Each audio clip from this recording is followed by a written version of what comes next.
Guys మన వెంకీ మామ మొన్న సంక్రాంతికి వస్తున్నాం అనే మూవీతో బిగ్గెస్ట్ బ్లాక్ బస్టర్ మూవీ అందుకున్నాడు. దాని తర్వాత ఆయన మూవీ లైనప్ చూసుకుంటే మెంటల్ మాస్ అండి. దానిలో భాగంగానే మొన్న USA లో జరిగిన ఒక ఈవెంట్ లో ఆయన మాట్లాడుతూ తను రాబోయే కాలంలో చేయబోయే సినిమాలన్నిటినీ ఆయనే చెప్పేశారు బహిరంగంగా. ఆ మూవీస్ అన్నిటిలో కొన్ని మూవీస్ ని పక్కన పెడితే మెయిన్ గా 2 మూవీస్ ఉన్నాయండి తన లైనప్ లో.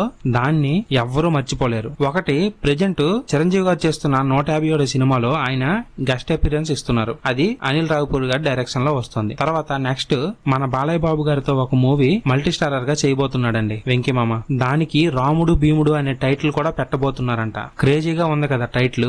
ఈ టైటిల్ ని ఆల్రెడీ బాలకృష్ణ గారి నాన్నగారు ఎన్టీఆర్ గారు ఆల్రెడీ వాడేశారండి. ఇప్పుడు అదే టైటిల్ ని వీళ్ళిద్దరు పెట్టుకుని ఇంకో తరహా మూవీని మనకు అందించబోతున్నారు. అది కూడా ఒకరు మాస్ క్యారెక్టర్ లో, ఇంకొకరు క్లాస్ క్యారెక్టర్ లో. ఇప్పుడు మాసు క్లాసు అనగానే మీరు ఒకటి ఫిక్స్ అయిపోయారు కదా, బాలయ్య గారు మాస్ క్యారెక్టర్ చేస్తారు, వెంకీ గారు క్లాస్ క్యారెక్టర్ చేస్తారని. అలా కాదు, ఇప్పుడు ఈ మూవీలో వెంకీ గారు మాస్ క్యారెక్టర్ చేయబోతున్నారు, క్లాస్ క్యారెక్టర్ ఏమో బాలకృష్ణ గారు చేయబోతున్నారు. క్రేజీగా ఉంది కదా ఆలోచన. అందుకే వెంకటేష్ గారు ఇచ్చిన అప్డేట్ నుంచి ఈ మూవీపై అంచనాలు మామూలుగా లేవు. నార్మల్ గా మనం ఏమనుకుంటాం, మాసు క్లాసు అనేటప్పటికి బాలకృష్ణ గారు మాస్ క్యారెక్టర్ చేస్తారు, వెంకీ గారు క్లాస్ క్యారెక్టర్ చేస్తారని మనం ఊహించుకుంటాం. కాకపోతే ఇక్కడ రాముడు భీముడు అనే మూవీలో మాస్ క్యారెక్టర్ చేయబోయేది వెంకీ మామ అండ్ క్లాస్ క్యారెక్టర్ చేయబోయేది బాలకృష్ణ గారు. మనకు ఆల్రెడీ తెలుసు వెంకీ మామ ఈ రెండిట్లో ఏ క్యారెక్టర్ చేసినా ఇరగదీసి పడేస్తాడు. కాకపోతే బాలకృష్ణ గారు చేయబోయే క్లాస్ క్యారెక్టర్ ఆయనకు సూట్ అవుతుందా, ఒకవేళ సూట్ అయినా ఆ క్యారెక్టర్ ని తన ఫ్యాన్స్ ఒప్పుకుంటారా లేదా అన్నది పెద్ద ప్రశ్న. దీని అంతటికీ మనకి సమాధానం కావాలంటే